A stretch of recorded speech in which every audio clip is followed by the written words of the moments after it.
Je suis Julien Laura, je suis professeur de physique à Sorbonne Université et j'anime un groupe de recherche en optique et information quantique au laboratoire Castres-Bruxelles. L'activité de mon groupe consiste à développer les capacités scientifiques et techniques pour les futurs réseaux quantiques d'information.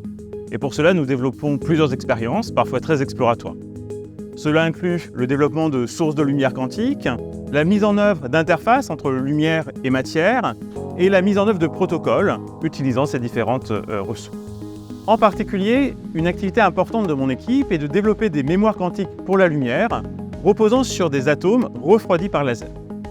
Les mémoires quantiques permettent en quelque sorte de stopper la lumière et donc de stocker et de relire à la demande des bits quantiques.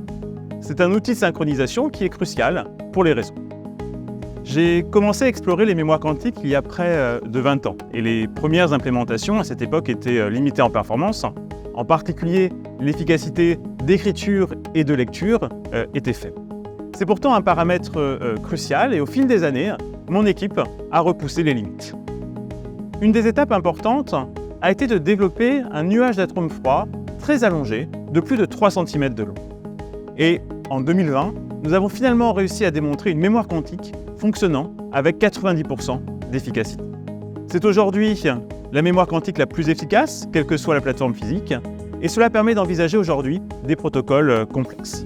Parallèlement, la technologie des atomes froids a connu un développement extrêmement riche au cours des 10 dernières années.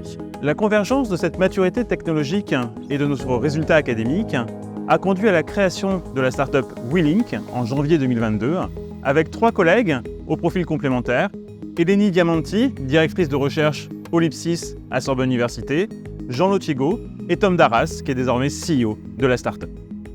Nous avons été fortement soutenus par Sorbonne Université dès les premières étapes de ce projet, puis accompagnés par le programme RISE du CNRS, par Agoranov et par la Satlutech. Aujourd'hui, WeLink est hébergé au sein de Sorbonne Université et rassemble une équipe d'une dizaine de collaborateurs. WeLink s'attaque à 2 problèmes majeurs des technologies quantiques. Le premier, c'est le passage à l'échelle du calcul quantique.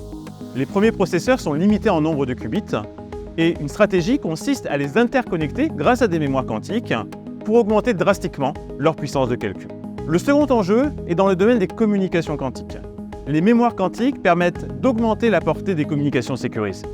Notre premier objectif chez WeLink, c'est de fournir, dès fin 2024, une première mémoire quantique transportable que l'on pourra déployer en conditions réelles auprès de fournisseurs de calcul quantique, auprès de centres de calcul intensif hybride ou encore auprès d'opérateurs de communication.